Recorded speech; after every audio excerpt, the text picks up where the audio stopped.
Another year, another Computex. So what did I see this time?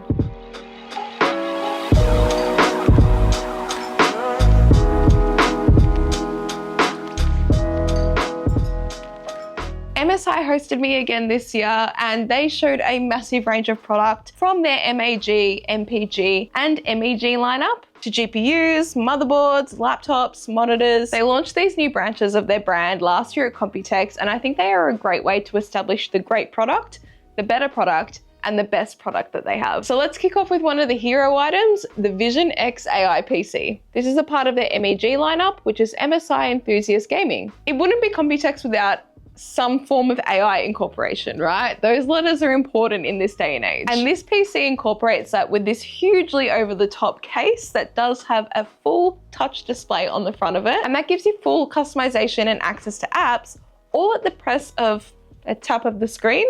Now I hear you, what is the use case for this? For those who are enthusiast gamers and want to amplify their setups with quick and accessible software, that is of course backed by AI, this could do that for you. Launching software like ChatGPT, Google Gemini, Microsoft 365, as well as checking your settings and temperature settings of your PC, it's all accessible from that display. This display can also act as a second monitor as well. You have full customization to program it how you like. So yeah, it is a hero piece for the desk that can do some pretty cool stuff. Which does bring me to this monster, the Maestro 900 PC. High-end, premium materials, and a show-stopping design. This did really catch the eye of a lot of people at Computex. In fact, I think it was probably one of the most popular products they had there. This specific build was decked out with the MEG X870E Godlike motherboard, the MEG Core Liquid E13 series liquid cooler, and the AI 600T power supply, and of course, a Supreme GPU. Safe to say it stole the show. Let's not forget the flagship 6-inch LCD displays that sits on top of the cooler, which again can act as an info panel for your PC build. You can put your branding on it, you can put your logo on it, or you can just use it as a second display. This is like a magnet or works via pins that you can rotate and move around with ease across your build, which I think is really cool. You might want it in a vertical position instead of the landscape or vice versa. Honestly, imagine having a setup like that on your desk. There are so many beautiful products under the MEG lineup from MSI. So if you are wanting that high quality premium product, definitely check out that category of the brand. But what's the point of a fancy build if you don't have a fancy display? Introducing the big theme of Computex this year, 500Hz QD OLED monitors. Now MSI do have two of these. They showed them off, one under the MPG line and one under the MAG line. This was actually one of my favorite products that I saw because QD OLED means you are getting even stronger color and visuals on a screen compared to a standard OLED, which, let's be real, who would have thought they could get any better at this point? But this does have 500Hz. Now I understand not a lot of games are going to support that, and not a lot of people are going to have builds that can support that too. But the fact that we're even at this point is super impressive. Like, have we finally crossed the bridge of performance and quality just becoming one? I hope so, and at least I hope console is on the way to that too. Now I mentioned there are two versions. So why I like the MPG version is because this does have a CMOS sensor, and that will actually detect an outline or a silhouette of a human. And if it detects you in front of it, it's going to turn on the monitor. But the moment you move away, it'll automatically turn it off. And this is really important for the OLED's refresh cycle. If you have ever paused a game, left your screen on and walked away for a few hours by accident, and come back, resumed your game, and seen the outline of a menu stuck on your screen, that is screen burn-in, and OLED panels need to be refreshed in the background usually to have that fix itself essentially. So what this does, this CMOS sensor, instead of you having to manually turn off your screen or manually do a refresh, the moment you walk away and it senses that you're away for a while, it's going to do that, which I think is really smart because humans are forgetful. I know I am. And I'm notorious for leaving my screens on. This monitor also has a world's first AI-driven OLED care with an inbuilt NPU. So alongside that CMOS sensor, this is working to keep your screen functional, refreshed, and giving you that amazing quality 24/7. Now the MAG version does not have this CMOS sensor. So I think for the extra $50 that you would spend to upgrade to the MPG version, it is definitely worth it. But nonetheless, 500Hz QD OLED it looks amazing, they perform great. What more could you ask for? Actually, I would ask for a slimmer base. I think the stand could be just a little bit more slim, MSI. Throwing it to the other side for a minute, I never expected to see a VTuber collaboration with such a big brand, and this was epic. MSI partnered with Iron Mouse, who I personally had no idea existed because I'm not in the VTubing scene, but they are a massive VTuber, massive streamer, and they came up with this really cool, aesthetically pleasing collection. Pinks, whites, absolutely gorgeous. But they also showed off their VTuber software with their AI agent, Mia. Now, this was a really cool thing to see because this is an introduction to VTubing. If you are like me and have no idea how this works, can't invest in the software because it could be a financial barrier or a knowledge barrier, this is a really great starting point and something you can use, integrate into your OBS settings, and start VTubing. From what I learned from Australia's own VTuber, Marco Fukusami, I definitely butchered that pronunciation, I'm sorry, but they did tell me that, you know, it does involve a lot to become a VTuber.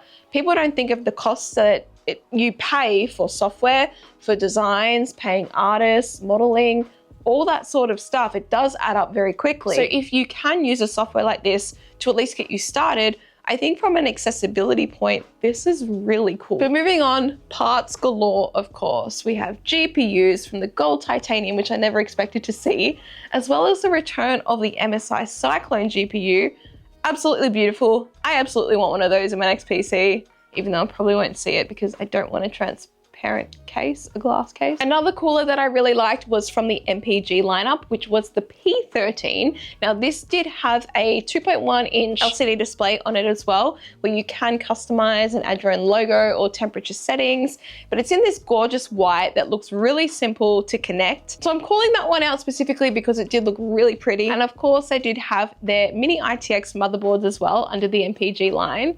They were really cool to see because yeah, my next PC is going to be a little PC. We're not talking about the 5090 GPU that I may have won a few weeks ago, but that's going into a different build. So subscribe if you haven't already because that's going to be a build that I will be showing. But back to MPG.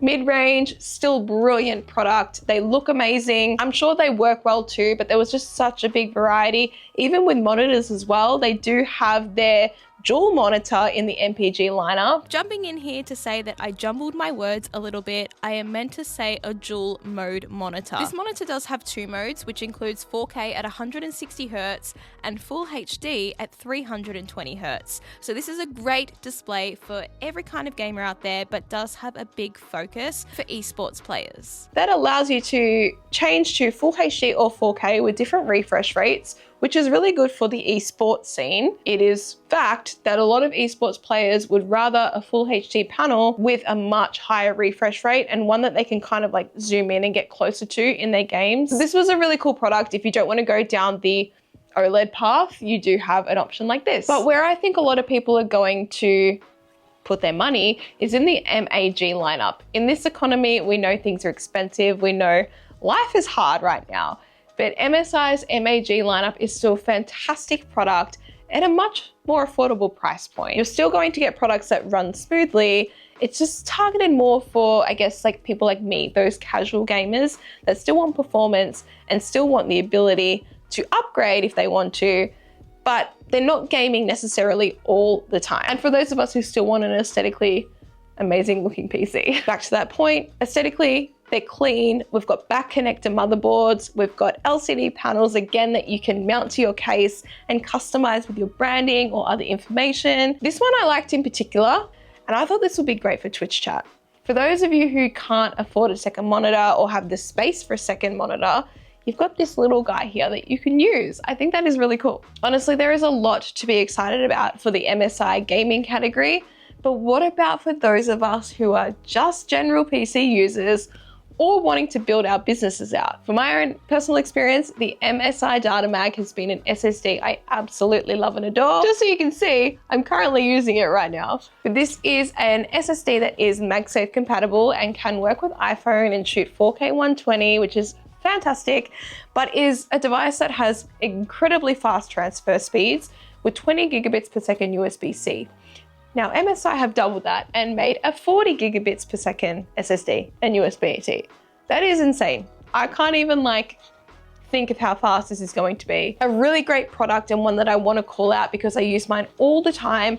It's fantastic for creators, and if you are after a really fast external SSD, this is what I recommend. So let's stick with the theme of small and powerful. MSI's QB-NUC has made a return, but it's had an upgrade. We now have QB-NUC AI Plus, which is an official Copilot Plus PC.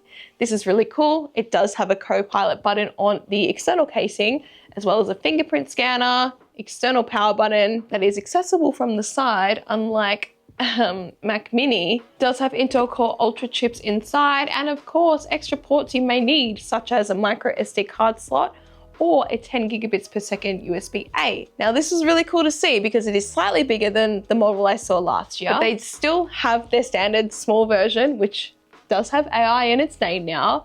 But they also introduced an AMD version that is running a Ryzen 8000 series CPU, so that was awesome to see. More variety. I am not an expert when it comes to mini PCs, so check out Rob Tech's channel. He also attended Computex and is an expert when it comes to this stuff, so I have no doubt he's going to post about QB-NUC some more. But from what I see, this device is really cool for businesses because you can also mount it to the back of a monitor and create your own all-in-one setup. And when you do that, you can use MSI's Power Link, which allows you to power on the PC all from the button on the monitor. So you're not having to reach around to try and access your power buttons. You really are creating an all-in-one solution. And this is going to be a really great option for businesses, especially because you can daisy chain, I believe, up to 3 or 4 monitors with the one QB-NUC. I don't know who needs that many monitors, but the fact that it's possible on something so small just shows how powerful this is. But if you don't want to go with a NUC, MSI do have some towers as well that are Intel based. If you want to build your own, they've got their Pro Series motherboards, they've got their monitors, and they also have their own all-in-ones already that do include things like a wireless MagSafe charge pad integration into the side. I think that is really, really cool and something that I never would have thought to do, but actually makes a lot of sense. There's been a lot of standout product this year at Computex, and MSI really kicked it out of the ballpark. I do just want to say a big congratulations to them because the stand in the booth this year was so much better. There was space to walk around, everything was accessible, it was comfortable, and they showcased it really well compared to last year's smaller availability of space. So big shout out to you guys, and thank you so much again for hosting me. I'm personally interested to find out how many people actually buy the MEG Vision X AI PC because I'm just interested to see if people actually want something like that in their spaces. I'm gonna leave that question with you, so let me know in the comments right after you hit the subscribe button because I look forward to talking more tech with you in the next video.